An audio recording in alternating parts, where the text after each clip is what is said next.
বলুন যে 43টা জায়গার কথা আমরা বলে দিয়েছি, ওই 43টা জায়গায় ড্রোনের ব্যবস্থা যেন করে। এই তো ঈদ হয়ে গেল তো কিছুদিন আগে তো শান্তিপূর্ণভাবে ঈদ গেল, প্যালেস্টাইনের পতাকা নিয়ে ঘুরে বেড়ালো। একটা পাথর ছোঁড়া হয়েছে? একজন কেউ আঘাত পেয়েছে? একটা মামলা হয়েছে? তাহলে রামনবমীর মিছিলে পাথরটা কারা ছোঁড়ে? হাওড়াতে কারা পাথর ছুঁড়ল? রামনবমীর মিছিলে যারা ছিল তাদের ওপর হামলাটা কে করলো? রক্তাক্ত অবস্থায় বিজয় মালী, তাকে নিয়ে যে এখানে ভর্তি করা হলো পিজি হসপিটালে, কে করলো? তার বিচার পুলিশ করতে পেরেছে? এই ভয়টা কাকে দেখানো হয়? আর শস্ত্র নিয়ে কেন বেরোবে না? হিন্দু দেবদেবীদের হাতে শস্ত্র থাকে। মহরমে যদি কেউ লোকে তরোয়াল নিয়ে বেরোতে পারে, তাহলে রামনবমীতে শস্ত্র নিয়ে বেরোবে না কেন? এটা কোনটা সেকুলারিজমের ডেফিনেশন? কি কোন ধরনের সেকুলারিজম? নাকি মমতা ব্যানার্জির তোষণের রাজনীতি? তোষণের রাজনীতি আজকে 40% হয়ে গেছে। 7% মুসলমান, 40% হয়ে গেছে পশ্চিমবঙ্গে। আবার একটা বিভাজনের রাজনীতি, আবার আরেকটা কাশ্মীর, গঙ্গার পূর্ব পাড়টা দিয়ে দেওয়ার, ভাগীরথী এ পাড়টা কেন আমাদের থাকবে না? জিন্নার বক্তব্যটাকে পূর্ণভাবে নিয়ে যাচ্ছেন। কলকাতা কেন আমরা পাবো না? পুরো চারধার দিয়ে কলকাতা ঘেরা হয়ে গেছে। নিশ্চয়ই কলকাতার বাঙালি দেখতে পাচ্ছে, বুঝতে পারছে। বারুইপুরে কোথা থেকে ঢুকছে ট্রাক ট্রাক রোহিঙ্গা? তৃণমূলের নেতা বলছে রোহিঙ্গা ঢুকে আসছে। জানেন না মমতা ব্যানার্জি? ব্যান্ডেল থেকে কাটোয়া রেল লাইনের দুধারের বাইরেকার জমি পুরো ঘরবাড়ি দখল হয়ে গেছে। টিপিক্যাল বাংলাদেশি ঘেটো। আইন শৃঙ্খলা কার দেখার দরকার? কার দেখার কথা পশ্চিমবঙ্গে? সরকার না চালাতে পারলে বলুক যে আমরা সরকার চালাতে পারছি না, আমরা সরকার চালাতে আমরা অপারক। মমতা বন্দ্যোপাধ্যায় বিধানসভায় দাঁড়িয়ে বলে দিক পারছে না সরকার চালাতে, তার প্রশাসন সে চালাতে সক্ষম নয়। বিজেপি সরকার চালিয়ে দেবে।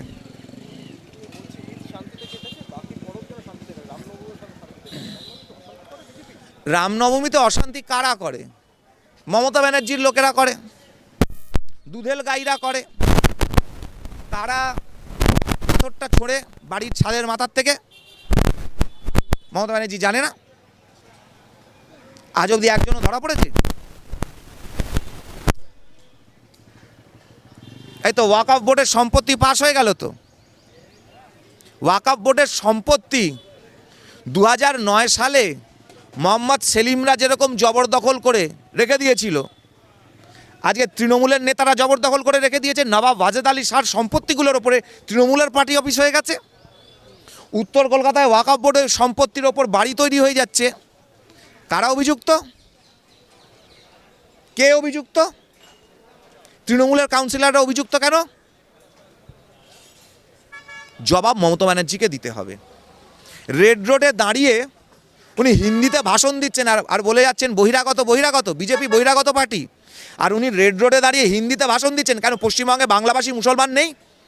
বাংলাভাষী মুসলমানদেরকে বাংলা কথা তারা বুঝতে পারে না? কেন বলছে? কারণ রাজাকার যারা, তাদেরকে নিয়ে রাজনীতি করে যাচ্ছেন। ওয়াকফ বোর্ডের সম্পত্তির কত শতাংশ লাভ বাংলাভাষী মুসলমানরা পায়? ওটা পশ্চিমবঙ্গে নদিয়া, কৃষ্ণনগর, বর্ধমান, বীরভূমের মুসলমানরা পায় ওয়াকফ বোর্ডের সম্পত্তির কোনো সুযোগ সুবিধা?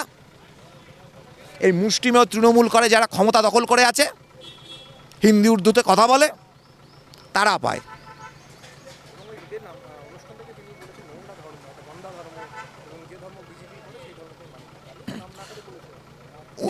তার মানেই বোঝা যাচ্ছে যে পদবিটা তার মানে আসল নয়। তার মানে পদবিটা সাজানো পদবি। কোনো হিন্দু এ ধরনের কথা বলতে পারে না। ঠিক যেরকম কোনো স্বাধীনতা সংগ্রামী মেয়ে লন্ডনে গিয়ে ব্রিটিশের পা চাটতে পারে না। আপনারা 190 বছর আমাদের উপর রাজত্ব করেছেন, বা বা বা বা। এই যে ব্রিটিশের পাটা চাটলেন লন্ডনে, আর এখানে দাঁড়িয়ে হিন্দু ধর্মকে গালি দিচ্ছেন, তার মানে উনি হিন্দুও নন, উনি স্বাধীনতা সংগ্রামীর পরিবারের মেয়েও নন। পুরোটাই মিথ্যা। জিজ্ঞাসা করলে আপনি কি হিন্দু, আমি বলেছি আমি হিন্দু, মুসলিম, খ্রিস্টান সবার আগে আমি ভারতবাসী। একজন ব্যক্তির একটি ধর্মীয় পরিচয় থাকে, 500টা ধর্মীয় পরিচয় থাকে না। তিনি সহিষ্ণু হতে পারেন, কিন্তু পরিচয় একটি। কংগ্রেসে আমলে ছিলেন, কংগ্রেসের কেন্দ্রীয় মন্ত্রী ছিলেন, যখন কংগ্রেস হোয়াইট পেপার সুপ্রিম কোর্টে সাবমিট করেছিল যে Ram is a fictitious character, রামের কোনো অস্তিত্ব নেই, এটা কংগ্রেসের সাবমিটেড হোয়াইট পেপারে একটা রুলিং কেন্দ্রীয় সরকারের সুপ্রিম কোর্টে দেওয়া সাবমিশন। মমতা বন্দ্যোপাধ্যায় সেই সরকারের মন্ত্রী ছিলেন, সেই দলের সদস্য ছিলেন। আজকে রাম ভক্তি দেখিয়ে তো লাভ নেই। তখন রাম মন্দিরকে সমর্থন করেছিলে, রাম মন্দির আন্দোলনকে?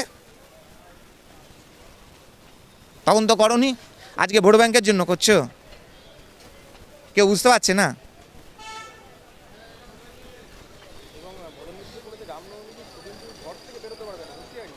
মদনদা আগে নিজের দলে জায়গাটা পেয়ে যাক। মদনদা সিপিএমের আমলে নাকি হাসপাতালে ভর্তি করতে পারতেন রোগী, তৃণমূলের আমলে রোগী ভর্তি করতে পারছেন না। আগে ওই দিকটা দেখুক, যে তৃণমূলের সঙ্গে উনি এত বছর থাকলেন, মমতা ব্যানার্জির ছায়াসঙ্গী হয়ে থাকলেন, সেই দল তাকে পুচ্ছে না, পাত্তা দিচ্ছে না। উনি আগে ওই ব্যাপারটা দেখুন, বাকি শুভেন্দু আর রামনবমী আর বাকি বিজেপিকে পরে দেখে নেবেন।